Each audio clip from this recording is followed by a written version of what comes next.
Good evening, everyone. Good evening. Good evening. Good evening. I extend a hearty welcome to all of you to the most unique program by our very own CA Vandana Dodia. Chai Pe Charcha is a program which was conceptualized in the year 2018 with like-minded people like Vandana Bain and Daman Bhai and everyone, whereby the entire program was in a question answers format. The main aim of conceptualizing this program was to break down complicated topics into simple queries and answers, because I remember very clearly after every theoretical session that I attend, everywhere, I have unanswered questions with me. So those unanswered questions were the questions that have the real learning, actually, the real takeaways. So this conceptualization done by Vandana is an excellent format. Today we are at the 34th session of the Chai Pe Charcha, and we are aiming to reach the 50th very soon, Vandana. All the best. Let's hope to get it done 2024 only. And covering this session covers all type of professionals and personal interests. The motto of this session is, like I said, is to break down everything into small, real understandable topics and answers from experts. So to begin with, let me introduce you to our very own versatile personality, CA Vandana Dodia. CA Vandana Dodia is a full of life and energy person I have seen ever. With an experience of 36 years, her dedication to the profession is evident from her achievements in tally, accounts, income tax, GST, audit, and management consultancy. A commerce graduate, LLB, qualified CA, she did her DISA, her FAFD certificate course. She is also empaneled as an independent director and is also a peer reviewer. Popularly known as the Tally Evangelist, her YouTube channel, Simplified by Tally Simplified by CA Vandana Dodia, has been helping members at large. Her contributions have been recognized recently by WRC by selecting her as one of the 75 star women CAs for the year on the occasion of International Women's Chartered Accountants Day. She has been appointed as the co-opted member of the Grievance Committee last year, and this year, just in this week, she has shared the excited news that she's honored to have been appointed as the committee member of the AI, Artificial Intelligence of WRC. A huge round of applause for that, Vandana. A person with your technical intelligence, perfect candidate. Her journey of becoming a chartered accountant has been published in the book Swing, Stories of Women CA Inspiring New Generation, published on 8th March on the occasion of Women's Day, and which include many other chartered accountants also. With this short introduction, I would like to take you to today's session. With regards to societies audit, cooperative housing societies audit, we have many questions in our mind. The timelines, what about the audit, the AGMs, the members, the responsibility of the auditors, and who appoints the auditors, and so many questions I have in my mind. We have the best person we can go to, Mr. Ramesh Prabhu, who is a pioneer in societies audit, and he's the Amitabh Bachchan of societies audit. So who better than Mr. Ramesh Prabhu to guide all of us? I would request Kirti to give a very good introduction of our detailed introduction of our speaker today. Kirti, over to you. Thank you, Alpa ma'am, to give me this honor to introduce Mr. C.A. Ramesh Prabhuji. Being a society auditor myself also, it's my actually a great pleasure for me to introduce you, sir, today. It's an honor for me. C.A. Ramesh Prabhu is Mumbai-based chartered accountant with CISA, USA, practicing for over last 33 years and a well-known public figure whose opinion is sought on various laws and issues concerning the real estate and cooperative housing sector. He is partner of Messrs. R.S. Prabhu and Associates Chartered Accountants. He is regular faculty of ICAI, WIRC, of ICAI, ICSI, Institute of Cost Accountants, Government Department, NGOs, CREDAI, and Builders Association. He is always co-opted as member of Cooperative Committee for Maharashtra by WIRC of ICAI for last so many years. He is a invitee co-opted member of Committee for Cooperative and NPO sectors of ICAI and also appointed as the co-convener of Housing Task Force of Committee for Cooperative and NPO sector of ICAI. He is member of the committee constituted by Government of Maharashtra to prepare and publish the auditing manual for cooperative societies nominated by WIRC. He is a member of committee constituted by Government of Maharashtra for framing the separate chapter for the registration and cooperative housing societies in Maharashtra. C.A. Ramesh has practical in-depth knowledge of cooperative housing sector and is author of 40 books on issues like conveyance, transfer of flats, parking, collection of dues from members, and taxation for housing societies. 3 books authored by him have been published by WIRC and ICAI together. He is an editor of MSWA Housing Societies Review, having circulation of 50,000 copies. He is appointed by Government of Maharashtra on its committee for drafting the law for deemed conveyance. He was invited to discuss before the Joint Committee of Government of Maharashtra about the Maharashtra Housing Regulation and Development Act 2012, and most of his suggestions were incorporated in the final approval of the said act. He has also represented before the Select Committee of Parliament at the time of framing the Real Estate Regulation RERA Act and made number of suggestions. He is president of Affordable Housing Welfare Organization of India and the subcommittee member of Committee of RERA of FICCI, New Delhi. C.A. Ramesh Prabhu heads Maharashtra Societies Welfare Association, an NGO for addressing cooperative society issues, regularly interviewed with number of TV channels such as Magic Bricks, NDTV, CNBC Awaaz, Zee Business, and almost all the Marathi channels, including Doordarshan, etc., and writer and contributor in number of newspapers like Times of India, DNA, Afternoon, Midday, etc. Commissioner for Cooperatives, Registrar at Pune, Builders Association at Aurangabad, Navi Mumbai, SIDCO, officers at Vashi, number of CA programs across India, real estate developers as New Delhi, in an event organized by Real Estate Committee of FICCI.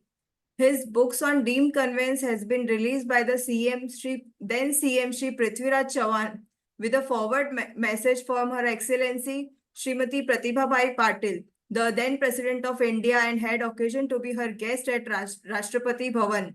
He has authored 2 editions of Maharera Law and Practice published by WIRC of ICAI and distributed by Textman. Similarly, first edition of Karnataka RERA Law and Practice. So sir is not only working in Maharashtra Cooperative Society, but all over India Cooperative Societies Law. With this, we introduce Mr. C. Ramesh Prabhu for today's session. Dice is yours, sir. Thank you. Thank you. Thank you, Kirti. Thank you so much. Sir, it is my pride and pleasure to bring you to stage. You and Vandana ma'am, we are very excited to hear listen to both of you. Over to you, Vandana. Yeah. So good evening. It's a real Chai Pe Charcha now. When I see Ramesh sir also holding a mug in the hand, we all carrying this Chai Pe Charcha. Thank you for accepting our invitation. It's a one-time, the lifetime achievement award जैसा लगता है कि आपको हमारे साथ एक ही DISE पे हम लोग मिल रहे हैं after so many years. Physically we have met in Borivali central study circle and Mahaseva की काफी सारी जब ऑडिटर्स एसोसिएशन की भी मीटिंग होती है, सर ने मुझे इनवाइट किया है. हम तो like I mean may be 18-20 years I know him. WRC में भी काफी सारे सेशंस हमने साथ में किए हैं. तो अब ये जो साल जैसे ही खत्म हुआ, तो काफी सारी चीजें जो साल खत्म होने से पहले करने की, वो हम लेटर पार्ट में लेंगे. सबसे पहले हम ये जानना चाहेंगे कि what are the exact timelines of cooperative housing society जब स्टार्ट करना है, तो टाइमलाइंस क्या होती है, अकाउंट्स कब होने चाहिए, ऑडिट के लिए कब आना चाहिए, थोड़ा उसके ऊपर आप हमें पहले बताएं Ramesh ji. Yeah. See, 31st March 2024 is ended. Correct. As the year ends, naturally, preparing books of account properly is very important thing. So when you want to prepare the books of account, naturally you require a lot of confirmations to be obtained from the various banks, fixed deposits, and you also need to list down which are the payments you have to make. If you can make it before 31st March, well and good. If you are not done, at least you can do in the first week, second week. Now also you can do it. So all these payments, whatever liabilities are there, you can list down. Now having said this, Ramesh ji, first I want कि what are the due dates, कब That's कब correct. क्या क्या काम होना Yeah. चाहिए. having is done my this, idea. हाँ. having done this, हाँ. now you will have to finalize your books of account within 45 days Okay. from the close of financial year. Now Okay. it is 31st March 2024, we have ended. So by So 15th of 15th May, is a cutoff for the society to finalize, fine tune their बिल्कुल accounts. 15 मई तक आपको अपना books of account complete करके trial balance बना के statement of account बना के आपका प्रोविजनल जो बुक्स ऑफ अकाउंट बोलते हैं हम लोग बिफोर ऑडिट, ये फाइनल होके मैनेजिंग कमेटी मीटिंग में आप अप्रूव करके ये आपको तैयार रखना है बाय 15th of May 2024.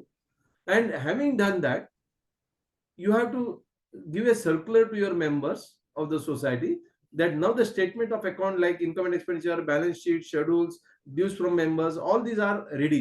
तो आप एक सर्कुलर भेज के उसको कंफर्मेशन ले सकते हैं, उनको इंस्पेक्शन के लिए बुला सकते हैं books of account. So it will be kept open from से 15th of May, that is 16th of May से लेके 30th of June तक आप इसको ओपन कर सकते हैं. सॉरी 31st May तक, ठीक है. और 31st May होने के बाद आपको क्या करना है, 1st June के बाद you will have to give it for the auditor. So the next thing is after the inspection is over, then you have to give all the books of account to the auditor from 1st June 2024. Now 2 महीना auditor को मिलता है in order to finalize and complete the audit. That means by 31st of July 2024 he has to complete the audit. एक बार उनका audit हो गया, मान लो 31st July, within 1 month, that means 31st August 2024 तक, he will have to finalize his audit report and he has to give the audit report to the society. एक बार आपने audit report दे दिया, then of course society need to conduct the managing committee meeting, give 14 days notice to the members to call the general body meeting. आप फिर general body meeting लेंगे, 14 दिन का notice देके. General body meeting should be done on और before 30th of September 2024. कई लोगों का ये बोलना है कि मान लो ऑडिट रिपोर्ट 31st अगस्त तक देना था, उन्होंने थोड़ा डिले किया, क्या हो सकता है? Yes, at least before issue of notice for the general body meeting you have to see that the audit report is received. उसके बाद once you have completed 30th September, आपको 6 types of returns you have to submit under section 79(1)(a) by 30th of September. 6 type of returns में this is given under section 79(1)(a) जिसमें annual activities आता है, आपका income and expenditure account, balance sheet, schedules, फिर audit report, यदि आपका general body election है, election, or if you have carried out any amendment in the bylaws, all this you will have to submit to the registrar. So that has to be done by 30th of September. उसके बाद AGM में आप auditor को appoint करते हो. Because you are appointing auditor for the current financial year, you have to file a return of appointment of auditors. उस return of appointment of auditors में आप ऑडिटर का कंसेंट लेंगे, आपका जनरल बॉडी का मिनट्स लगाएंगे, फिर अपॉइंटमेंट लेटर इशू करेंगे. All this you will have to submit to the registrar, one copy to the DSA, district special auditor. और एक डिस्ट्रिक्ट डेप्यूटी रजिस्ट्रार, इनको आपको सबमिट करना है। उसके बाद ऑडिट होने के बाद 3 महीने के अंदर आपको एक ऑडिट रेक्टिफिकेशन रिपोर्ट भी बनाना है। तो all these are the most important thing. उसके बाद of course income tax return आता है, you have to file by 31st of October. So these are the timelines by which Timelines, हाँ. you will have to complete. Adhere to. I have one question here. Suddenly it struck me that 6 returns which you just now said mandatory bhi hai. There was a provision of 5,000 penalty if you don't submit, but their online portal is not working, so they are lenient. Now, in that, I have one very particular question. They want annual activities to be uploaded. They also want to upload, I think, report of auditor, scanned image, balance sheet PNL. अगर आपका AGM ही 30 सितंबर को हो रहा है तो it should be this return upload should be after the AGM approving the accounts ना, उसके पहले में अपलोड करने का क्या मतलब रहेगा? This is my question and it is my suggestion also कि they should keep the due dates after the AGM is approving and 30 days from the closure of the year. जैसे हम आरओसी में भी साल खत्म होगा, ऑडिट खत्म होगा, उसके बाद एमजीटी 7 और एओसी 4 सबमिट करते हैं। बराबर है, ऐसा जरूरी नहीं कि आपको 30 सितंबर को ही जनरल बॉडी लेना है। नहीं, मोटा मोटा जिनका उस दिन हुआ उनकी बात चल रही है, बाकी देखा जाएगा तो 31 जुलाई को हो गया तो आपकी एजीएम 15 अगस्त को भी हो सकती है। I am just talking from the point of view those who were on the last week of the सितंबर, in that case it is practically impossible कि आप वो 6 रिटर्न रेडी ही नहीं है, जब तक अकाउंट्स अप्रूव ही नहीं हुए तो आप ऐसे अपलोड कैसे करोगे उसको? नहीं, आपका सवाल सही है, बट मैं जो कायदे में लिखा है 1 मिनट के लिए आपको पढ़ के बताऊंगा। At the end of the day we have to go as per the law. Section 79(1)(a ये बताता है कि every society shall file returns within 6 months of the close of every financial year to which such accounts relate to the registrar or to the person authorized by him. The return shall contain the following matters, namely annual report of its activity, its audited statements of account, plans for disposal of surplus funds as approved by the general body of the society, list of amendments by the bylaws of the society if any, declaration regarding the date of holding of its general body meeting and conducting of election when due, any other information required by the registrar in pursuance of any of the provisions of this act. इसका मतलब 6 महीना within the close of financial year। तो आपको mentally prepare ही रहना है कि पहले ही खत्म करना है। बिल्कुल बिल्कुल ठीक है। तो इसके बाद मेरा नेक्स्ट क्वेश्चन ये है कि now it is whose responsibility to appoint the auditor in cooperative housing society? क्योंकि जनरली हम लोग सुनते हैं वो मैनेजिंग कमेटी को राइट दे दिया and they will do appointment, नहीं सही है। Actually and you look at section 81, वो section 81A बताता है, 81(1)(a), the society shall cause to be audited its accounts at least once in each financial year and also cause it to be complete within a period of 4 months from the close of financial year to which such accounts relate। इसका मतलब ये क्या है कि आपको accounts complete करने का या ऑडिटर अपॉइंट करने का जिम्मेदारी सोसाइटी का।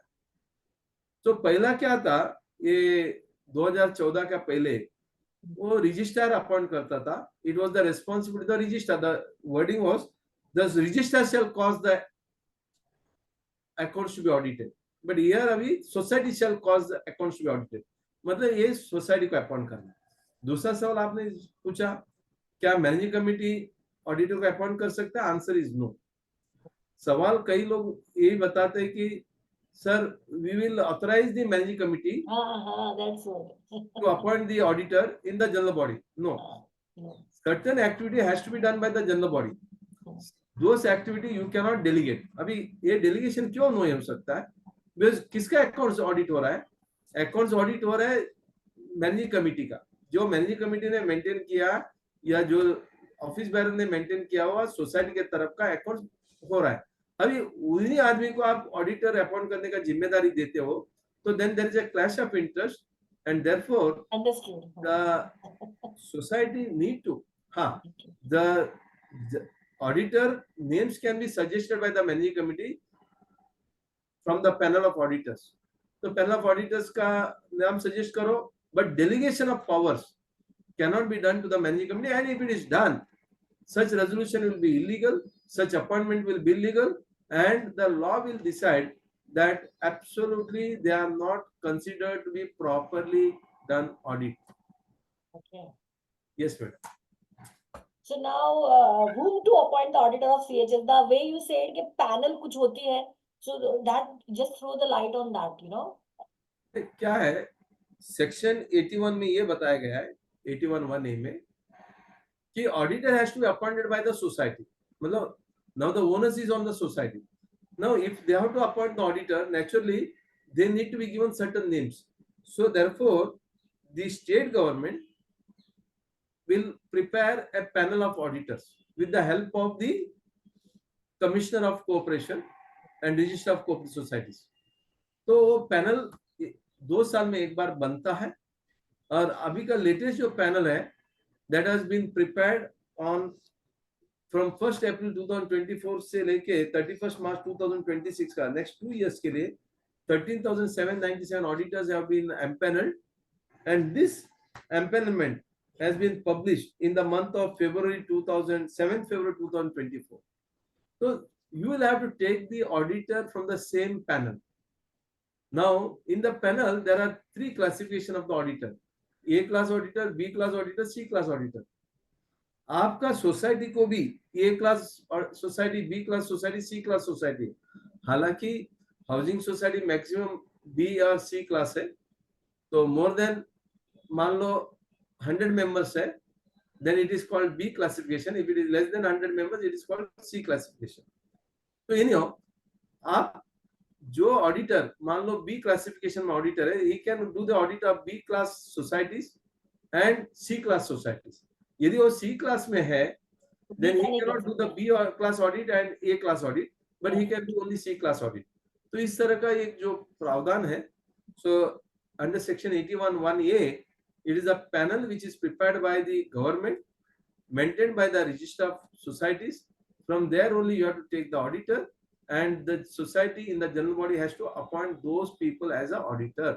आप दूसरे को नहीं अपॉइंट कर सकते.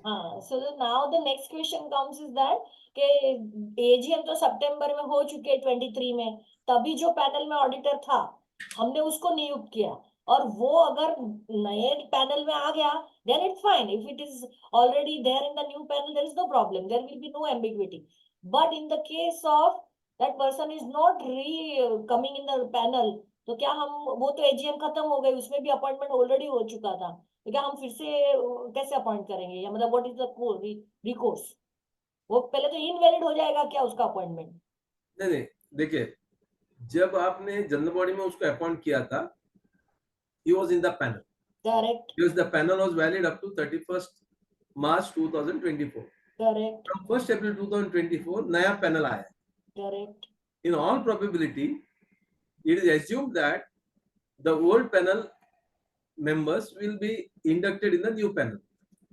अभी ये टाइम क्या हुआ, इन्होंने रिवाइज्ड एप्लीकेशन मंगाया, कुछ कॉम्प्लायंस नहीं करके बहुत सारे सीए लोगों को पैनल में से हटाया, so they are not in the panel. और कई बार क्या होता है कि they forget to reapply, renew. अच्छा, फिर से एप्लीकेशन करना भूल गया, तो उनका नाम नया पैनल में यदि नहीं आया, so in that case naturally they are not entitled to sign any balance sheet, any audit report after 1st April 2024. 23-24 का ऑडिट तो आपको 1st मार्च के बाद ही, 1st अप्रैल के बाद ही करना पड़ेगा. करेक्ट. बिकॉज आफ्टर 45 डेज आपको बुक्स ऑफ अकाउंट फाइनल होगा, बैलेंस शीट मिलेगा, तो आपको जून के बाद ही साइन करना है. जब आप साइन करोगे तब तो आप ऑडिटर नहीं थे. इसके लिए आपको क्या करना पड़ेगा, जो भी अभी ऑडिटर को आपको अपॉइंटमेंट लेटर मिला होगा, रिटर्न ऑफ अपॉइंटमेंट किया होगा, आपको ये देखना है कि whether your name is appearing in the new panel. If it is not appearing in the new panel, you have to immediately inform the society that I am not in the panel, so please make an alternate arrangement. अभी alternate arrangement कैसा होगा, दो system से हो सकता है. एक, society themselves can call a special general body meeting, appoint the new auditor, तो कोई प्रॉब्लम नहीं. यदि आप नया स्पेशल जनरल बॉडी मीटिंग नहीं ले सकते हो, बड़ा सोसाइटी है, then you can apply to the DDR, district deputy registrar, requesting him that we had appointed so and so auditor, now he is disqualified, and therefore you give us a new auditor. So registrar can appoint new auditor.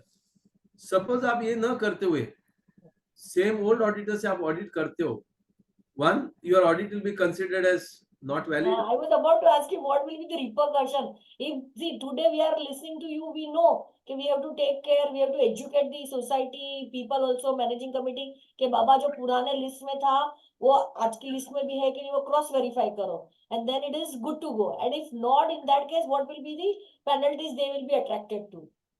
Penalty तो मतलब what will be the outcome? मतलब अगर आप adhere नहीं करते हो, अब आप जैसे आपने बताया कि ऑडिट तो वैसे भी जून में होने वाला है, तब तक मैनेजिंग कमेटी को मालूम होना चाहिए कि नई पैनल में वो है कि नहीं.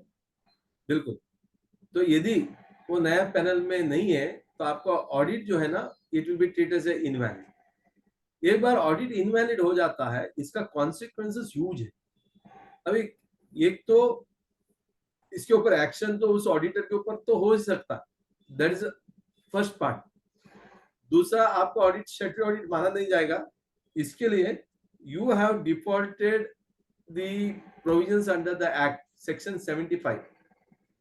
बिकॉज सेक्शन 75 क्या बताता है कि आपको ऑडिटर जो है, ऑफ कोर्स सेक्शन 81 बोलता है कि you have to carry out the audit from the panel auditor, but section 75 you have to place this audit report audited by the panel auditor before the general body.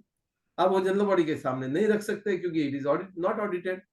तो इसके लिए section 75(5) में, there is section 75 subsection 5 में, the entire committee can be disqualified where the person who is responsible to carry out the audit from the auditor and he has not done, there is a default. ये default के वजह से वो particularly जो committee है या office bearer है उनके ऊपर एक्शन हो सकता है. मैं वो क्लॉज जरा पढ़ के बताता हूँ क्योंकि कॉन्सिक्वेंस इतना बड़ा है.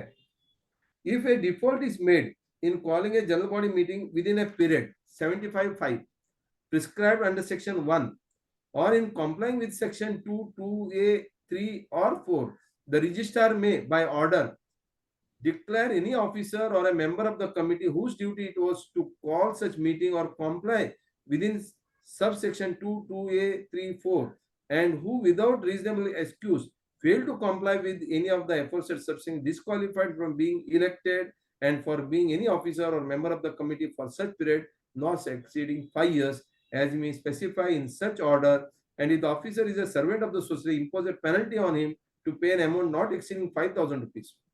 इसका मतलब 5,000 रुपए उसको पेनल्टी तो लग ही सकता है, ऊपर से 5 साल तक उसको कमिटी से बर्खास्त कर सकते हैं, and he will not be able to contest the election. So therefore, the committee should be very careful when they are appointing an auditor and getting the audit report. They should see that he is in the panel of auditors. तो यहाँ तक अभी तो चलो हमने सब कुछ check कर लिया है, वो पैनल में भी है. तो after the appointment of auditor in AGM, what are the things they should have done? तो अभी आपके और मेरा एक और पर्सनल क्वेश्चन भी यहाँ मेरे दिमाग में है कि अभी इन दैट केस यू सेड कि वो डिस्क्वालीफाई भी हो जाएगा, तो व्हाट इज द रिकोर्स? तो स्पेशल जनरल बॉडी करके नए ऑडिटर को भी अपॉइंट कर सकते हैं, इस वही रिकोर्स रहेगा ना? बिल्कुल बिल्कुल. जैसे ही वो ऑडिटर पैनल में नहीं आपको मालूम पड़ता है, तो आप स्पेशल जनरल बॉडी मीटिंग बुला लो और उनको अपॉइंट करो नया ऑडिटर जो पैनल में, agenda to appoint reappoint the auditor. Correct. So now suppose that we presume that they have been appointed, what next action they should have done? The moment AGM में एक auditor appoint होता है, तो how society should proceed? पहले auditor को intimate करना पड़ेगा. In what duration they should intimate? पहला, जब भी आपको ऑडिटर को अपॉइंट करना है, कम से कम उनसे कंसेंट लेना चाहिए in advance. Correct. We are planning to appoint you in the ensuing general body, so that कई बार ऑडिटर अपना प्री ऑक्यूपेशन से नहीं लेना चाहता है ऑडिट, या दूसरा आप यूनिलैटरली किसी को भी अपॉइंट करेंगे, जरूरी नहीं कि उसको ऑडिट करना है, may be next year he is out of station, out of India. तो इसके लिए आपको एक तो कंसेंट लेना है, 2-3 लोगों से आप कोटेशन ले लो, कंसेंट ले लो. उसके बाद जनरल बॉडी में एक ऑडिटर को अपॉइंट किया, then you have to issue an appointment letter and also of course his consent is already there with us. ये अपॉइंटमेंट लेटर, कंसेंट और certified copy of the minutes, ये तीनों लेके आपको क्या करना है, you will have to submit a return of appointment of auditor under section 79(1)(b). Okay. ये ऑनलाइन होती है, लेकिन अभी कई बार ऑनलाइन का तकलीफ होती है, तो you can submit it to the registrar offline. वो आपको 1 महीने के अंदर करना है। Okay. अगर Audit नहीं कर एक पाए ही तो महीने what का- will be the outcome? नहीं कर पाए तो what will be the repercussion? यदि आपने ये सबमिट नहीं किया, registrar will consider that you are not appointed the auditor. Oh, Because once you are not submitted to the register, how the register will come to know whether you are appointed or not? correct, correct. तो register का record में तो आपका society में कोई auditor नहीं है, Hmm. because you are not appointed the auditor. There is one proviso in section 81(1)(a). वो proviso क्या बोलता है? If you fail to appoint the auditor, or you are appointed a wrong auditor, or you are not filed the return of appointment of auditors, in that case, the registrar shall, now the cause, it is a duty on the registrar. Hmm. Registrar shall appoint the auditor to carry out the audit. So इसका मतलब आपको auditor जो appoint हुआ है, that will be treated as a null and void, and फिर register ने जिसको appoint किया उनके थ्रू आपको ऑडिट करना है. Hmm. Just for your understanding, I'll read it. Provided that if the registrar is satisfied that the society has failed to intimate and file the return as provided by section 2A of section 75 and subsection 1B of section 79 by order, for the reasons to be recorded in writing, he may cause its accounts to be audited by an auditor from the panel of the auditors approved by the state government or any authority authorized by it in this behalf. इसका मतलब यदि आपने auditor appoint किया हुआ resolution intimation आप registrar को नहीं देते हो, तो you have failed to intimate, therefore the registrar may appoint a new auditor. और बाद में फिर रिक्वेस्ट लेटर डालना पड़ता है कि नहीं ऑलरेडी अपॉइंट हो चुका था, हम आपको इन्फॉर्म करना रह गया था, but there has to be an genuine appointment. अच्छा, बिल्कुल. हमारे जो पार्टिसिपेंट्स है, कोऑर्डिनेटर है मैडम कीर्ति जैन, उन्होंने भी एक सवाल पूछा है that I will take up because it is regarding to appointment. That old appointment was in a proprietary concern, now new in a partnership. I think then change, नाम भी चेंज हो रहा है, आइडेंटिटी चेंज हो रही है, panel number भी तो चेंज हुआ होगा कीर्ति. तो सर आपका क्या पैनल नंबर भी चेंज हो गया है. तो ऑब्वियसली फ्रेश अपॉइंटमेंट ना सर. नहीं, एक तो आप नया अपॉइंटमेंट कर सकते हैं, तो नथिंग लाइक इट, क्योंकि सेम फर्म यदि है और जो उसको पार्टनरशिप में कन्वर्ट किया है, प्रोप्राइटरी थी पार्टनरशिप में कन्वर्ट होगी. Correct. then there is no problem. मान लो old firm R S Pro and associates proprietary concern था, अभी नया एम्पलमेंट में R S Pro and associates with my son as a partner, I have made a partnership firm and new firm is also in the name of R S Pro and associates but partnership firm. उसमें कोई तकलीफ नहीं आएगा. यदि आप पहला रमेश प्रभु के नाम से करते हो एज इंडिविजुअल एंड उसके बाद आप पैनल, नया पैनल आता है are S Pro and associates, फिर तो तकलीफ है, फिर आपको नया अपॉइंटमेंट करना पड़ेगा. या I think Kirti you got the answer. Yes, sir. Yes. My panel number has also changed, so I will have to take the new appointment. Better you just call a special general body meeting, request the society to call. Okay, SGM will also have to be called. Okay. Yeah. Without SGM you cannot. Managing committee ने appoint किया तो that again becomes a null and void. Okay. Yeah. Thank you. Ultimately अगर अभी आपने जैसे बताया कि अगर I am appointed as auditor, मेरे पास डॉक्यूमेंट्री प्रूफ में एक तो अपॉइंटमेंट लेटर रहेगा, कॉपी ऑफ रेजोल्यूशन भी appointing the auditor, and now I think you as you mention वो उन्होंने जो रिटर्न सबमिट किया उसका कॉपी भी मुझे मांगना है, राइट? बिल्कुल. एंड उसके बाद let's start with the audit process. So what document should be obtained other than this all? Basically एक बार मेरा अपॉइंटमेंट तो कंफर्म हो गया, so now let's start with the audit process. देखिए, जब भी आप ऑडिट करते हो, पहला आपको अपॉइंटमेंट लेटर लेना है, रिटर्न ऑफ अपॉइंटमेंट, वो सब आप कंफर्म करोगे. देन फर्स्ट एंड फॉरमोस्ट आपने उनसे बैलेंस शीट मंगाना है, ट्रायल बैलेंस मंगाना है. आई थिंक उससे भी पहले अगर मैं फ्रेश ऑडिटर हूं तो मुझे प्रीवियस ऑडिटर को कन्वे करना पड़ेगा. हाँ, बिल्कुल. नो ऑब्जेक्शन का. हाँ, जिस दिन आपको अपॉइंटमेंट लेटर मिला उसी दिन आप प्रीवियस ऑडिटर को इंटीमेट करके यदि उनका कोई प्रोफेशनल रीजंस है for me not to accept, क्योंकि you know in cooperative audit you can not appoint the same auditor for more than 3 years. Correct. यदि ये भी कारण है, आप बोल सकते हो कि I came to know that you have been doing audit for the last 3 years continuously and because of which society has changed the auditor, but still if you have anything you want to communicate to me, you may inform me. ऐसे करके आप बता सकते हो, Correct. so that you are fully aware what has to be done. हाँ, तो ये intimation permission लेना आसान है और करना भी चाहिए. correct. कई बार ये सवाल आता है कि should I do only if there is a chartered accountant firm or if there is a certified auditor I should do or not. But as a practice, यदि आप certified auditor का भी लेते हो तो नथिंग रॉन्ग इन इट, क्योंकि यदि उसका कोई ऑडिट फीस पेंडिंग है, उसका कोई जेन्युइन रीजन होगा, उधर मैनिपुलेशन अकाउंट होता होगा, इसके लिए they want to change, so you will come to know something. तो इसके लिए वो इंटीमेशन करना बहुत जरूरी है. उसके बाद आप बैलेंस शीट लोगे, ट्रायल बैलेंस लोगे, स्टेटमेंट ऑफ अकाउंट लोगे, बुक्स ऑफ अकाउंट का लिस्ट बना के बायलॉ नंबर 141 एंड 42 में 141 में रिकॉर्ड्स कौन सा मेंटेन करना है वो लिखा है, तो आप वो लिस्ट तैयार करने को रखने को बोल सकते हैं. सेकेंडली 142 में जो बायलॉ फाइल्स होना चाहिए, so all that is available there. Most important is minutes book. फिर हम लोग एक मैनेजमेंट रिप्रेजेंटेशन लेते हैं. See what system that I am following, let me just guide you कि whatever is there in form number 1 and 28 जो old form है, अभी नया फॉर्म नंबर 1 and 7 है, उसमें जो आंसर हमें देना पड़ता है उसका एक चेकलिस्ट मैंने बनाया. और मैं बोलता हूँ कि ये चेकलिस्ट के हिसाब से आप एक मैनेजमेंट रिप्रेजेंटेशन दे दो.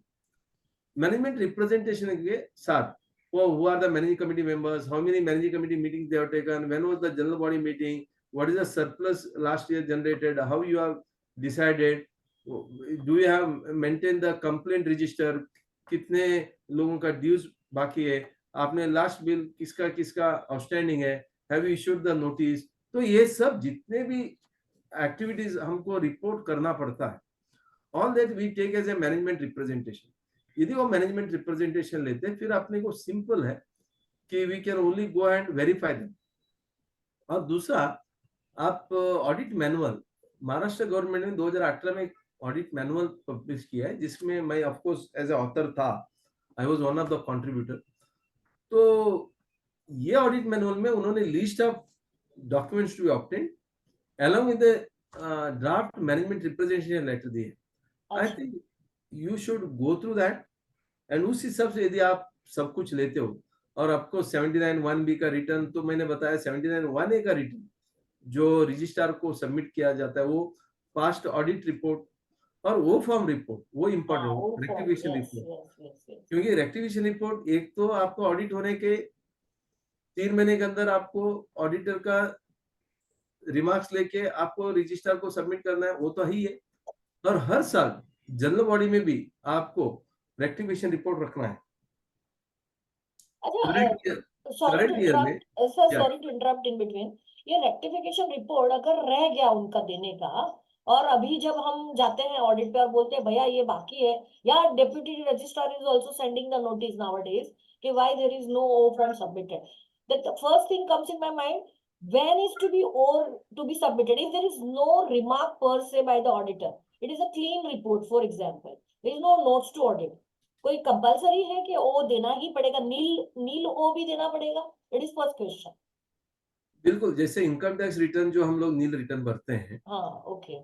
so similarly here also you can file a O form report nil. There are no major remarks or there is no much rectification need to be carried out. तो आप वो form जो है नील form भी भर सकते हो.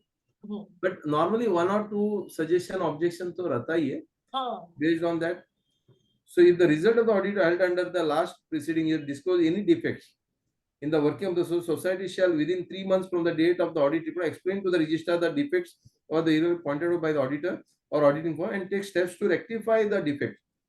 Problem क्या है, ऑडिट रेक्टिफिकेशन रिपोर्ट लिखते टाइम एवरीबडी सेज अच्छा कन्विंस नहीं हुआ, we have taken note of. आपने ट्रेनिंग एंड एजुकेशन नहीं किया, we have taken note of. Exactly. और एज ऑडिटर मैं क्या लिखूं? और ये इन लोग बोलते हैं कि आपने क्या इलेक्शन नहीं हुआ टाइम पे, yes, we will do next time. हाँ, तो ये जो can this be called as a rectification? Answer is हाँ, absolutely no. हाँ, ये बहुत सारे लोगों को मालूम नहीं है। यदि हाँ, ऐसा लिखा है तो ऑडिटर को लिखना है कि this is not acceptable, okay, this cannot be consider audit rectification, okay, because आप फॉर एग्जाम्पल मैं बताता हूँ, आपने रिटर्न फाइल करना था, income tax return, you are not filed, then before filing the audit rectification, he should produce the proof that I have done the audit rectification. That means I have filed the income tax return. मान लो 6 audit जो annual return भरना आपको register को आपको भरना था before the end of the last year, but आपने नहीं भरा, with in 1 month of the मतलब 30th of September last year आपको भरना था, आपने भरा नहीं। ऑडिटर ने पॉइंट आउट किया है, immediately you have to submit and show to the auditor that I have submitted this. correct, आपने एजुकेशन एंटरिंग नहीं किया, then you have to tell the registrar, the auditor that मैंने अभी education and training किया, ये fees भरा, ये certificate है, you have to show. आपने कन्वेंस नहीं लिया है, then you have to show that I have already initiated the action, appointment of the consultant has been done, this is the application filed with the registrar for deemed conveyance. ये पूरा activity करके आपको दिखाना है। यदि नहीं दिखाते हो, एज एन ऑडिटर अपने रिमार्क लिखना है, this is not acceptable. okay, that's very important. Yeah. क्योंकि हमने ना एक ऑडिट रिमार्क्स में लिखा था कि society is advised to see the whether GST law is applicable or not and take the consultants opinion. तो वो मेरे पास रिमार्क ऑडिट रिमार्क के लिए लेके आया कि we are looking into it and we are hiring the consultant. अभी as a auditor मैं तो क्या लिखूंगा? गलत है। हाँ, Then you have to write it is not acceptable. It is not acceptable. हाँ, so Then you have to tell them कि हाँ, भाई कंसल्टेंट का रिपोर्ट लेके आके मुझे बताओ। बताओ तो ही इसका कोई सेंसिटी है, बराबर है। हम्म, So अच्छा हुआ, this is very informative and क्लैरिफिकेटरी।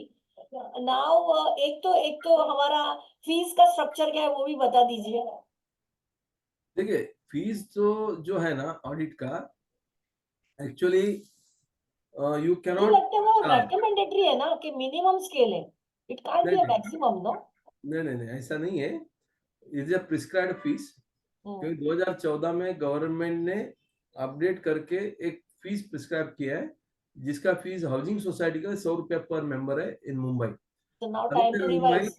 Navi other than panel आया मुंबई, ना, तो नया पैनल आया तो फीस भी रिवाइज करो भाई। बिल्कुल बिल्कुल वो तो करेंगे।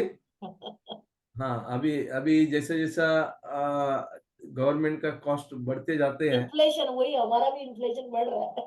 तो anyhow, right, as on today 100 rupees per member or per flat is the fees, per flat I hope, per flat is the audit fees you have to charge.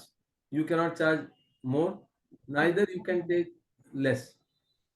अच्छा, कीर्ति जैन का एक सवाल है, they don't take, officer refuse to stamp and take, नहीं है ना rectification, so that means नहीं, you if they don't accept nil return, then what you can do is you can still send it by post. Because the problem is, or email it. The problem is sometimes they say you are not submitted, so it is better you send it by post. Okay, then they cannot refuse.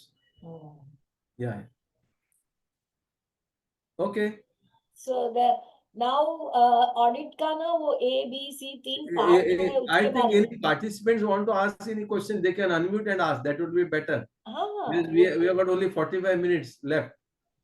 यदि किसी का कोई सवाल है तो आप पूछ सकते हो, नहीं तो चैट बॉक्स में डाल सकते हैं। हाँ, वो पूछेंगे। अभी हमारी चर्चा खत्म होते ही सब लोग क्वेश्चन के साथ रेडी रहेंगे। तो अच्छा। पहला ये था कि जो A, B, C जो पार्ट आपने लिखे हैं वो जरा थोड़ा उसके ऊपर हमको throw the light on the audit report. नहीं, क्या है, लोगों में बहुत सारा गलतफहमी है कि फॉर्म नंबर N2 जो ऑडिट रिपोर्ट है, जो फॉर्म नंबर N1 सबके लिए, मतलब बैंक्स के लिए, फॉर्म नंबर N2 जो है that is for the other types of other than the banks. N2 पे आपने कवरिंग ऑडिट रिपोर्ट दे दिया, लोगों को लगता है कि अपना ड्यूटी खत्म, बट वो खत्म नहीं होता है, because these are all the societies, उनको पूरी तरह से आपको ऑडिट समरी देना है, और उसमें ऐसा है कि you will have to make into 3 parts. जब आप ऑडिट देते हो, it is divided into 3 parts. एक तो आपका रहता है पार्ट ए, दूसरा है part B and part C. अभी पार्ट ए में क्या आता है? पार्ट ए में हम अगेन डिवाइड करते हैं एक specific report and special report. अभी पार्ट ए में 1, जिसको हम बोलते हैं पार्ट ए में का 1, ओके। उसमें यदि कोई सोसाइटी में फ्रॉड हुआ है, कोई सोसाइटी में मिस एप्रोप्रिएशन हुआ है, कोई सोसाइटी में मिस एप्लीकेशन ऑफ फंड हुआ है, तो ये जो फ्रॉड है, इरेगुलरिटी, अफरा तफरा बोलते हैं इसको, तो वो स्पेसिफिक रिपोर्ट आपको देना है। उसका मोडस ऑपरेंडी क्या है, कैसा किया, क्या किया, ये आपको पार्ट ए में लिखना है। पार्ट ए में दूसरा आता है एडमिनिस्ट्रेटिव लैप्स।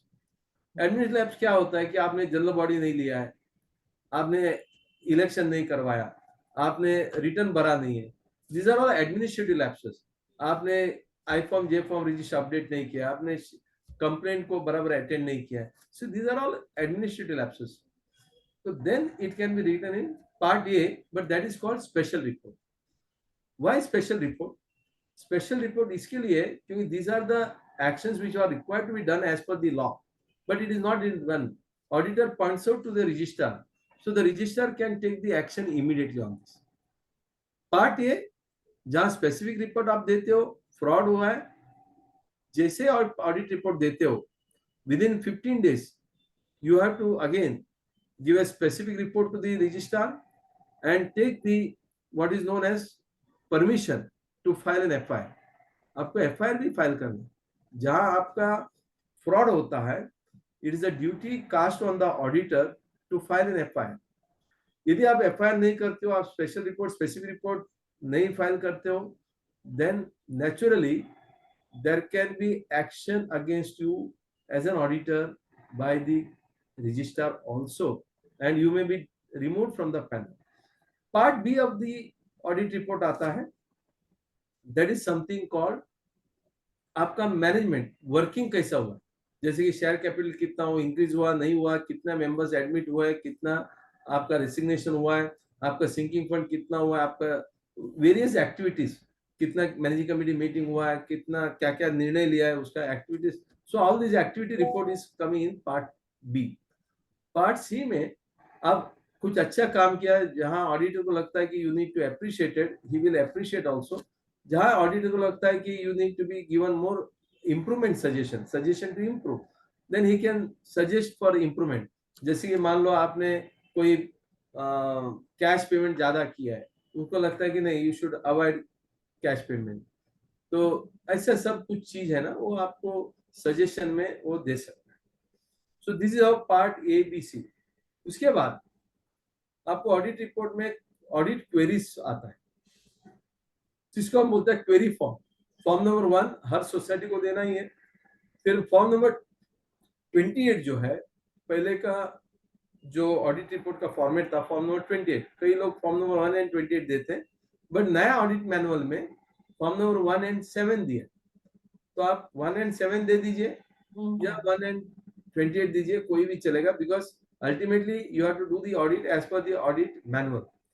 ये किधर लिखा है? This is prescribed in the determination of fees. जब फीस की बात आई है तो उन्होंने लिखा है कि you have to carry out the audit as per the audit manual published by the government. So therefore there is an audit manual published, based on that you have to do the audit। yes madam। यहाँ पे ना हमारे विधि madam ने पूछा है, what is the upper cap of fees for a class auditor? नहीं, ए class auditor जो है ना, नॉर्मली ऐसा है कि जो पार्टनरशिप फर्म है उनको ए क्लास ऑडिटर मिल जाता है, because it is a firm, उनका कोई एक्सपीरियंस वगैरह नहीं चाहिए। यदि प्रोप्राइटरी कंसर्न है, इंडिविजुअल है, then he has to complete 5 years of experience। once you are in the panel for more than 5 years and you give the 5 years audit which you have done at the time of renewal, then you are put into A class। A class में the credit societies have more than 25 crore paid up capital, or sorry 25 crore business, that is a deposits। then you have banks, you have federations, state federations, so big societies are coming in A class। B class में, like housing societies, if we are talking, more than 100 members society comes in B classification, and less than 100 members comes in C classification. So depending on, suppose any chartered accountant having 1 year and experience, or you give a certificate and he is coming in the panel, that means he always comes in the B class. After 5 years, he can come in the A class. Now the question was upper cap in the sense, what I understand by this, like what is prescribed in the law, like you said 100 rupees per member है, तो वो समझो 500 member की society है तो 50,000 मिलेगा, and now he charges some out of pocket expenses 10,000, 20,000, will that be questionable? No, he cannot charge anything beyond 5% as out of pocket expense. Okay. जो भी फीस आता है उसका 5% आप डाल सकते हो. और दूसरा, यदि आपको लगता है GST, yes, you are applicable under GST, you can take GST. These are the only two things. अभी सवाल आपने किया कि मैं ज्यादा लगाना चाहता है क्योंकि मैंने ज्यादा service the. In that case, you have to not call it as audit fees. यदि आपने फाइनलाइजेशन के लिए हेल्प किया या आपने इनकम टैक्स रिटर्न फाइल करने के लिए हेल्प किया, आपने उनको मान लो GST रिटर्न के लिए फाइल किया है, तो you have to take it as a separate fees. तो वो अपना इंस्टीट्यूट का वो गाइडलाइन के total fees received audit fees और वो जो अदर सर्विसेज, वो एक क्राइटेरिया है ना, 15% से ज्यादा नहीं होना चाहिए. सो कोड ऑफ कंडक्ट के हिसाब से we have to just understand. Absolutely. मैं तो ये बोलता हूँ कि if you are doing other services, accounting, finalization, वो दूसरे नाम पे भी हो सकता है, थर्ड पार्टी के नाम. आप उसका ऑडिट मत करिए. हाँ, उसका ऑडिट ही नहीं करो. Correct, correct. That's a better way. And then one more thing before I forget, education and training fund provide करते हैं बाकी लोग, but utilize नहीं कर रहे. वो भी हमें remarks देना पड़ेगा ना ऑडिट में. बिल्कुल बिल्कुल. देखिए सेक्शन 154B-6 जो नया चैप्टर आया है, as per the new chapter 154B-6, every year the housing society need to provide education and training to its members. If you are not utilizing that money, that means you are violating the provisions of the act and rules. So you have to report it in the audit report. And then the required society also need to rectify the mistake. That means if the auditor has pointed out, then they have to, within 3 months, they have to conduct the training and education and then submit the certificate to the auditor so that audit rectification also takes place. अच्छा, दमन भाई ने भी एक सवाल पूछा था. If society lost the registration certificate and they don't get from RTI, then what will be the auditor's duty? Correct. See, housing society का registration certificate होना बहुत जरूरी है. यदि नहीं है, आप रजिस्ट्रार के पास डुप्लीकेट के लिए एप्लीकेशन कर सकते हो. बट कई बार रजिस्ट्रार बोलता है हमारा पास भी रिकॉर्ड नहीं. उधर आप RTI डाल के ये फाइल करते हो, बोला कि फाइल मिलता नहीं है, सर्टिफिकेट हमारा पास नहीं है. Then what is the way out? Because registrar क्या बोलता है, unless until I have the duplicate, I cannot give you certified form. So I don't know how many of you are aware, एक बार society register होता है, it becomes a gazetted, it gets gazetted. Means government of Maharashtra का gazette में ये publish होता है.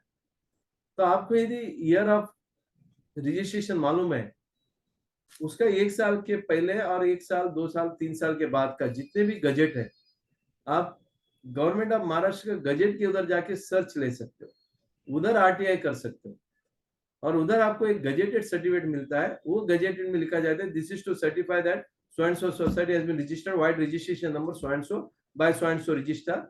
ये आ जाता है. वो गजेट का कॉपी लेके आप रजिस्टर के पास जाते हो, रजिस्टर आपको डुप्लीकेट रजिस्ट्रेशन सर्टिफिकेट इशू करता है. दमन जी. Yes, thank you. Right. Yeah. It was an issue for me. Yeah. एक सोसाइटी में था लेकिन हुआ उसका तो मेरे पता नहीं कैसे हुआ.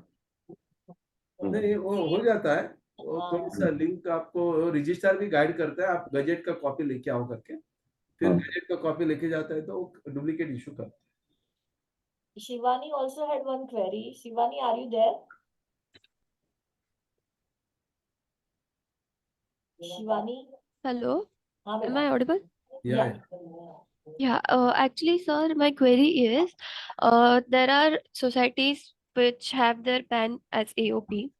ठीक है, तो अगर एओपी में रहा तो मेरे यहाँ पे किस मतलब प्रीवियस जिसने किया था फाइल, उन्होंने एओपी के अंडर फाइल किया उनका, लेकिन इधर स्टेटस एज एओपी, तो उनको स्लैब रेट्स एप्लीकेबल हो गए वो, और उनको अभी नोटिस वगैरह भी उसके ऊपर कुछ आया नहीं, but that is not right practice, right? You have to file under cooperative society and you have to apply the slab that 10-20 जो है 10,000 20,000 के स्लैब्स के हिसाब से टैक्स भरना चाहिए, right?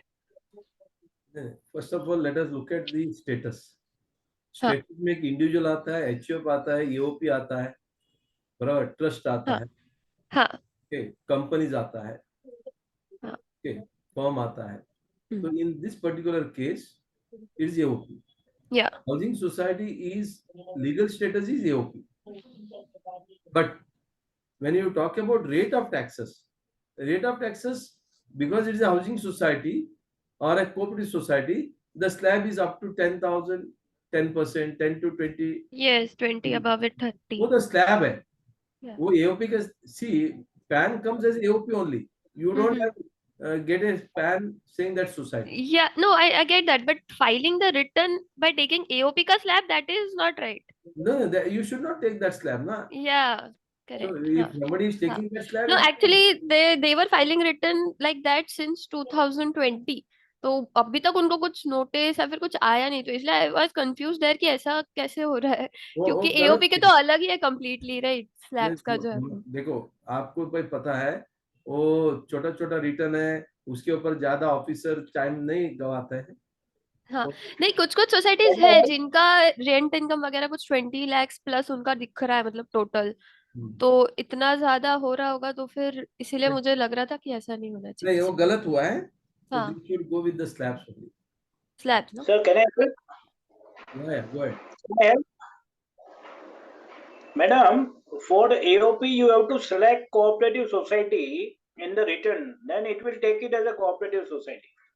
While filing return, you have to be very cautious. Correct. Yeah. जितने भी answer, her question was that she has been now newly appointed in that society, and she found that the previous consultant has wrongly selected AOP. Now, what Ramesh Bhai is really clarified is that my answer also I got from Ramesh sir, that whenever the IT department issues this PAN card, it is mentioned as AOP. But while filing the return of income, we have to select cooperative housing society, so that the tax rates of society is applicable. That's what it is, the whole gamut of the work, right? Vidhi Gada has rightly pointed out, at the time of filing a return, you have to call it as a housing society. Shivani madam. Okay. Shivani is from Thane, huh? Yeah, Shivani. One more is right. question. Daman sir, over. You have one more question. Okay, sir. बोलो. What happened? एक society ने returns before audit file कर दिए. वो accountant था, उससे बोलता है कि हम लोग को पेनल्टी लगता है लेट फाइलिंग का, so he paid the file the returns. तो what is the actual consequence, because before audit how can you file the return? ठीक है, यदि फाइल किया है तो किया है, कोई टेंशन नहीं है, उस टैक्स ऑडिट तो लगता नहीं है. यदि मेजर डिफरेंस आता है तो तकलीफ आएगा, बट हाउसिंग सोसाइटी में कॉन्सेप्ट ऑफ म्यूचुअलिटी एप्लीकेबल है. तो खाली interest income other sources very less, और उन्होंने जुलाई के पहले ही किया होगा. वही वो उसको वो दिमाग से नहीं है. और एओपी है, एओपी का income tax department does not bother too much on, है ना. सर वो स्क्रूटिनी आता है तभी तकलीफ होती है ना. फिर स्क्रूटिनी आया तो तभी भी आपको डिफरेंस बताना पड़ेगा. यदि ऑडिट में कोई ज्यादा डिफरेंस आया और आपका फाइलिंग में डिफरेंस ज्यादा आया, तब आपको थोड़ा करना पड़ेगा. Otherwise they will not object. Before audit आपने रिटर्न फाइल किया, you are not paid a crime, rather you are complied with the provisions of the law. कोई टेंशन नहीं. ओके. नहीं, वो इश्यू ये था ना कि वो लिखते हैं ना कि ऑडिट इज नॉट डन. सी अपना फॉर्म में क्वेश्चन रहता है ना, ऑडिट डेट्स ऑफ, तो ऑडिट नहीं डन करके वो जो इश्यू आता है वो स्क्रूटिनी में आया था मुझे, इसके लिए वो आपको पूछा. आई अंडरस्टैंड है. See, the basic concept is that any statute में आपका ऑडिट होता है, like trust है, society है, कोई भी law के अंदर, then the due date has to be 30th September by categorically. ये education सबके पास होना जरूरी है. That's the first thing. Now Sunanda madam is also asking some, I think, taxation related. तो हम लोग ऑडिट रिलेटेड चर्चा में से रमेश सर को थोड़ा टैक्सेशन का पूछेगा, चलेंगे ना? सुनंदा ने चलेगा, उसके लिए अलग एक कप चाय भेजना पड़ेगा। चाय भेजना पड़ेगा, another mug. But see, general question पूछा है म्यूचुअलिटी कंसेप्ट, वो तो टैक्सेशन पे सर आप कैसे रिटर्न भर रहे हो उसके हिसाब से चालू होगा ना डिस्कशन पॉइंट ऑफ व्यू। नहीं, सुनंदा का सवाल करेक्ट है। Can we consider concept of mutual for determine the taxable? Answer is yes. तो it is under taxable concept of mutuality. आप वो आपको रिटर्न में नहीं भी दिखाएंगे जितना कंट्रीब्यूशन मेंबर का लिया है और कितना खर्चा होता है उसका सरप्लस है, that you don't have to show in the income tax at all. हाँ, under concept of mutuality they are exempted. But समझो कि वो टावर का रेंट आता है, होल्डिंग का रेंट आता है, in that scenario then you have to show it as a income from house property. That's what, either income from house property or income from other sources. Other sources, as the case may be. So this is very clear. That's what I was telling ना कि how you are portraying. तो जे sir ने बोला ना, that is the better way of doing. दिखाओ ही मत, पहले आया वो लोग क्या, काफी सारे लोग क्या करते हैं, कंपटीशन ऑफ इनकम में पहले लिखेंगे net income as per expenditure, then allowed, then disallowed. अरे भाई, तारी इंटरेस्ट इनकम अच्छे ना only, so you should start with income from other source. Business income में जाना ही क्यों है? मैं बिजनेस कर ही नहीं रहा हूँ। सोसाइटी अगर बिजनेस, तो कमर्शियल सोसाइटी है, बिजनेस करती है तो बात अलग हो जाती है। You're right. मेरा जो अपना पॉइंट ऑफ व्यू है, तो मैं तो हमेशा बोलती हूँ are we doing this thing, वो हमें पहले ही क्लियर कर लेना चाहिए before going to the now. आपको एक सेशन, थोड़ा सा भी ऑडिट आप के एक सेशन है ना, चाय पे चर्चा इनकम टैक्स के ऊपर रखिए, अच्छा फैकल्टी को लिखिए। वो रखेंगे, उसमें भी बहुत सारा 1 घंटा आराम से निकल जाएगा, बहुत सारे क्वेश्चंस होते हैं। अब थोड़ा सा एक 5 मिनट एक्सटेंशन लेके रैप अप कर लेंगे कि स्ट्रक्चरल ऑडिट कभी होना चाहिए। As auditor am I suppose to check it? नहीं, देखिए, fire safety audit, structural audit, बराबर, ये सब लिफ्ट का इंस्पेक्शन, मतलब साल में 2 बार लिफ्ट पीडब्ल्यूडी का वगैरह होता है। These are all very important thing and it has to be looked into. Electricity safety audit, ये सब auditor, though I am an auditor, I am not the only financial auditor, I am also administrative auditor. अच्छा, So therefore you have to see, यदि कोई contract है, insurance है, वो renewal हुआ कि नहीं, आपका लिफ्ट मेंटेनेंस है, वो रिन्यूअल हुआ कि नहीं, फायर सेफ्टी ऑडिट का हुआ कि नहीं, आपका फायर ड्रिल हुआ कि नहीं, ऑल दिस कंप्लायंस हुआ कि नहीं। वैसे ही स्ट्रक्चरल ऑडिट भी इंपॉर्टेंट है। बिल्डिंग, अल्टीमेटली बिल्डिंग का भी सेफ्टी देखना इंपॉर्टेंट है। सो therefore you have to see that structural audit is done and also compliance is done. अभी स्ट्रक्चरल ऑडिट क्या होता है कि जो बिल्डिंग 15 साल के ऊपर है, up to 30 years, once in 5 years they have to carry out the structural audit from the structural auditor who is empaneled with the BMC or from the local authority. And second is the building which is more than 30 years old, उनको once in 3 years करना है। अच्छा, सवाल ये आता है कि structural audit हो गया, काफी है क्या? नहीं भाई, आपने सब क्या बोलते हैं उसको, हेल्थ चेकअप कर लिया, रिपोर्ट क्या गया, उसमें लिखा है आपको हाई ब्लड प्रेशर है, आपको डायबिटीज है, आपको, लेकिन आपने कोई उसका इलाज नहीं करेगा तो क्या मतलब है? Similarly, once you have done the health checkup of the building, within 3 months you have to at least take a decision, and within 6 months you have to get a stability certificate, compliance certificate and give it to the competent authority. तो ultimately building का regulator कौन है? Building का regulator local authority है। कई लोगों को ये मालूम नहीं है। BMC is the authority in Mumbai, and in the other parts it is a local authority who is the regulator for building maintenance. तो इसके लिए आपको उनको 6 महीने के अंदर, स्ट्रक्चरल ऑडिट होने के 6 महीने के अंदर आपने उसका कॉम्प्लायंस किया, वो भी बताना जरूरी है। जैसा ऑडिट रेक्टिफिकेशन हम करते हैं, वैसे बिल्डिंग का भी हमने मरम्मत किया है, वो भी लिखना बहुत जरूरी है। Now coming to the very important aspect which as a financial auditor, statutory auditor, लोग बाग खाली पूछ लेते हैं कि 12 मैनेजिंग कितने मीटिंग्स हुए थे during the year. So managing committee meetings 8 ही किए तो हमें रिपोर्ट में डालना चाहिए। फिर हम जब ये लोग कितने अटेंडीज थे उस बारे में भी थोड़ा एजुकेशन। नहीं, देखिए, managing committee meeting without quorum आप कर नहीं सकते हो। आप में कई बार सोसाइटी में ऐसा होता है कि मीटिंग होती है विदाउट कोरम, मान लो कोरम कितना चाहिए, 8 मेंबर है सोसाइटी में, तो कम से कम 5 मेंबर का तो कोरम होना चाहिए, मोर देन 50%। मान लो 6 मेंबर है सोसाइटी में, तो 4 मेंबर का कोरम होना चाहिए। आपको दिखता है कि सोसाइटी में 16 मेंबर है, 16 मेंबर है तो मोर देन 50%, मतलब आपको 9 मेंबर होना चाहिए, बराबर है। कहीं 7 मेंबर आए, आप डिसीजन लेते हो, तो जहां जहां मीटिंग में कोरम नहीं है आपको हाईलाइट करना, so that see auditor is a friend, philosopher, guide, हमको उनको ओरिएंट भी करना है। तो आपको ये सब रिपोर्ट जो है ना पार्ट बी में करना है, मतलब पार्ट ए में स्पेशल रिपोर्ट जो मैंने बताया, उस स्पेशल रिपोर्ट में एडमिनिस्ट्रेटिव लैप्सेस में ये सब आपको डालना है। 12 मीटिंग होना चाहिए। 12 मीटिंग इसके लिए चाहिए कि क्योंकि मंथली जो खर्चा होता है तो वो मीटिंग में अप्रूव हो जाएगा, उसका रिकवरी आया कि नहीं आया वो पता चलेगा। All this compliance can be done much better. So therefore you have to mention all this. तो अगर हमें फिर से वो नॉमिनेशन लिस्ट भी चेक करना पड़ेगा हर टाइम, अगर कोई ट्रांसफर ड्यूरिंग द ईयर हुआ है तो?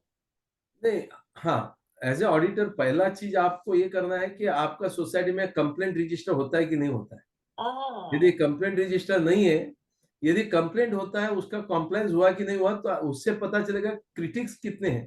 अच्छा, यदि तो वो पहला चीज है, क्योंकि क्रिटिक्स ही आपको डिसिप्लिनरी कमेटी में लेके जाएंगे, क्रिटिक्स ही जो है आपको कंप्लेंट के सॉल्यूशन नहीं होता है तो रजिस्ट्रार के पास लेके जाएंगे, आपको भी लेके जाएंगे। So it is better you see first complaint register, verify whether all the complaints are really taken care, and thereafter, yes, what you are saying is right. We have to verify all the books of account, including transfer application, how many transfer applications are pending, how many nominations are filled, why they are not filling up the nomination, is there any action taken, so all that need to be looked into and you have to report to that. These are all physical important. Verification of cash हमें 31 मार्च को करना ही पड़ेगा? देखिए 5,000 तक आप जो है cash अपना बुक्स में रख सकते हैं।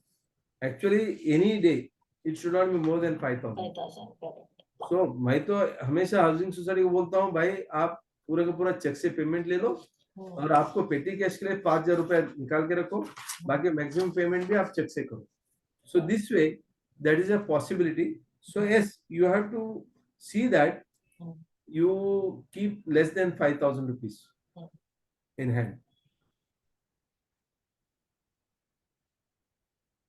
Yes, 9 हो गया।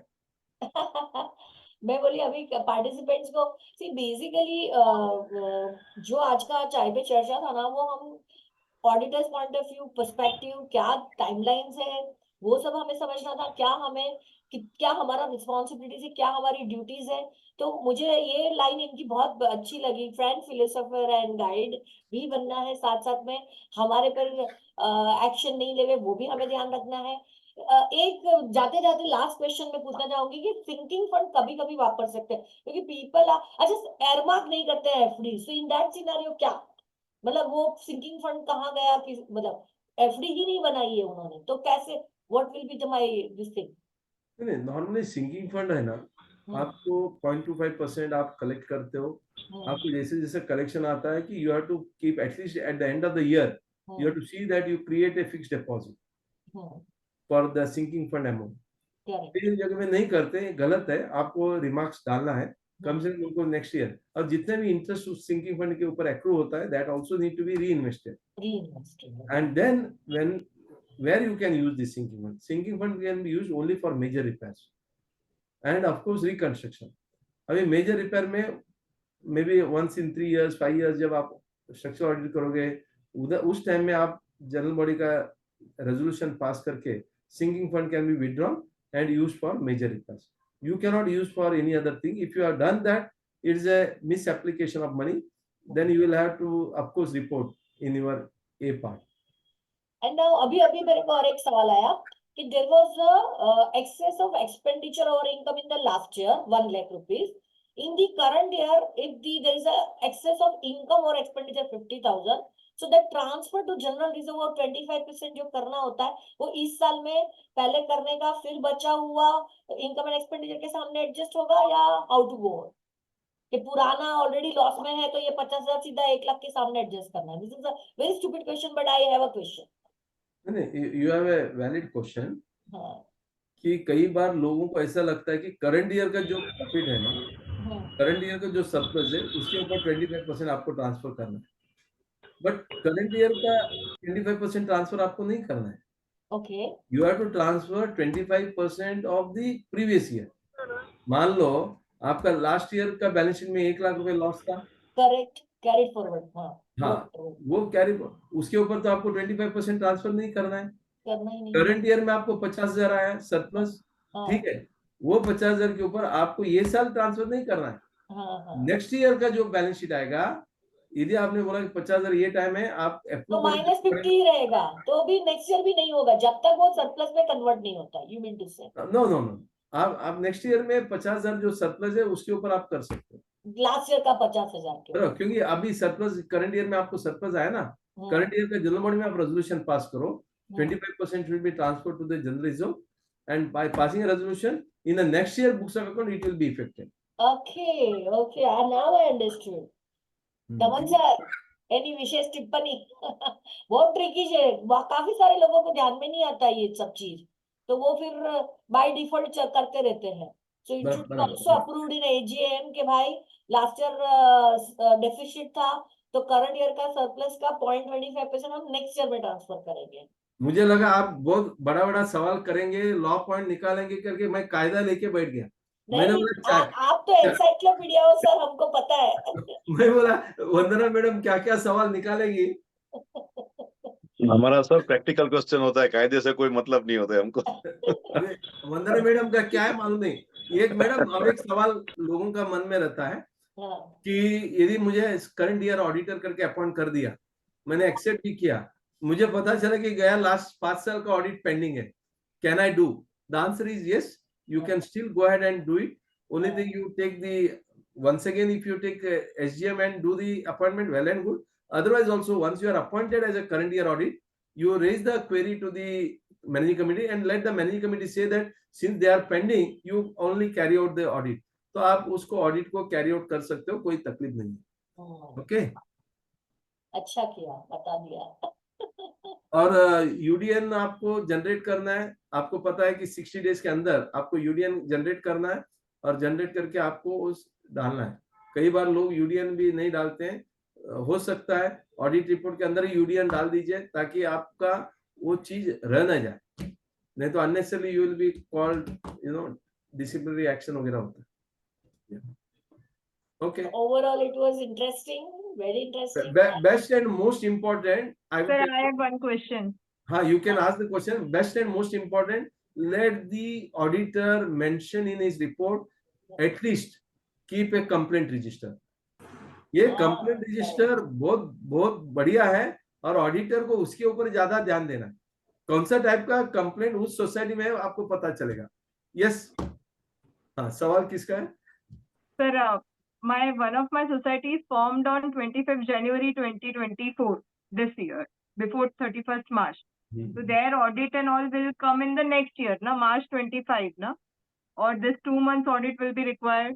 Even if it is registered on, let us say 28th of March, तो 2 दिन के लिए आपको स्पेशल रिपोर्ट बनाना ही पड़ेगा. आपको पर मेंबर 100 रुपए मिलने वाले हैं. Legally you are required to do it. Okay. कई बार क्या करता है कि if the society is registered, okay, within 3 months you have to call the managing committee meeting. Unless until the managing committee meeting is held, we cannot consider. तो उन लोग को हम बोलते हैं कि मैनेजिंग कमेटी मीटिंग भले हुआ तो आपने फंक्शनिंग 1 अप्रैल से किया, ऐसा दिखा दो ताकि आपको 2 महीने का ऑडिट नहीं करना पड़ेगा. Otherwise if they have raised the bill for the month of March or even 15 days activity they have done in the bank, then you have to do the 15 days audit, which is considered as a full year audit. And no, they have done all the activity. First AGM वगैरह कर ली, करना पड़ेगा. इन हर particular AGM भी बुलाना ही पड़ेगा ना, appointment. जैसे अपन company form होती है तो फर्स्ट डायरेक्टर अपॉइंट कर लेते हैं, बाद में AGM रेटिफाई करती है फर्स्ट अपॉइंटमेंट. वो भी करना गलत है. It cannot be done like that. It rectification cannot be done later on. You have to tell them to call as SGM हाँ, AGM बनाना ही पड़ेगा। ओके, बिल्कुल बिल्कुल, एसडीएम कॉल करके उनको ऑडिट लाना। कितना मेंबर है मैडम आपका सोसाइटी में? सर 7 मेंबर्स ही है। हाँ तो ठीक है ना, आप एसडीएम बुलाओ। हर managing committee meeting is SDM. वो हो गया, एसडीएम कर लिया, अपॉइंट टेम्पररी कमिटी अपॉइंटमेंट हो गया। आपको 700 रुपए का फायदा हो गया अभी। वही तो बोलते हैं इधर ना, तो ये mandate है। 500 आपने रुपए तो सर प्रिंट आउट में ही निकल जाते हैं। आपने 100 रुपए इधर भर के 700 रुपए का बेनिफिट ले लिया आपने। अच्छा, मिनिमम स्केल ऑफ फीस का क्या करेंगे सर इन दिस केस? तो अपना इंस्टीट्यूट का मिनिमम स्टैंडर्ड है स्केल ऑफ फीस। नहीं, see, institute is not ultimate. It is the regulation which is ultimate. Law is ultimate. The institute is only recommending. So in the recommendation, okay, and the regulation talks about 100 rupees per member, ना? ठीक है, तो हम तो अभी आपसे request ही करेंगे कि भैया 10 साल हो गया, इन्फ्लेशन कॉस्ट बढ़ गया है, आप कुछ हमारी तरफ से वहां पे प्रस्तुत करना। So thank you very much everyone. Over to Alpa madam. Yeah. Thank you so much, sir. Such a lot of learning over here. मुझे नहीं पता था सर कि हमको स्ट्रक्चरल ऑडिट और ये Fire safety audit. Yes sir, fire safety audit ये सब भी देखना है। एंड सजेशन बॉक्स जो आपने बोला सर, वो मेरा सबसे बड़ा की टेक अवे है। बिकॉज मुझे ऐसा लगता है कि किसी भी सोसाइटी में, छोटा हो या छोटी बड़ी सोसाइटी कितनी भी हो, एक सजेशन बॉक्स करके एक आइडिया बहुत अच्छा है सर, ताकि सब सारे मेंबर्स पार्टिसिपेट कर सके।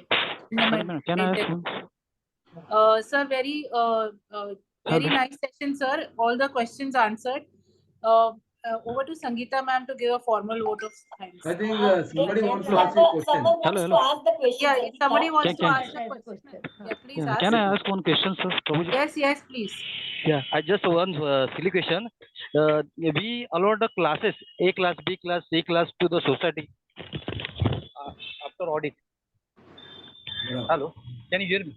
Yeah. See, क्या होता है?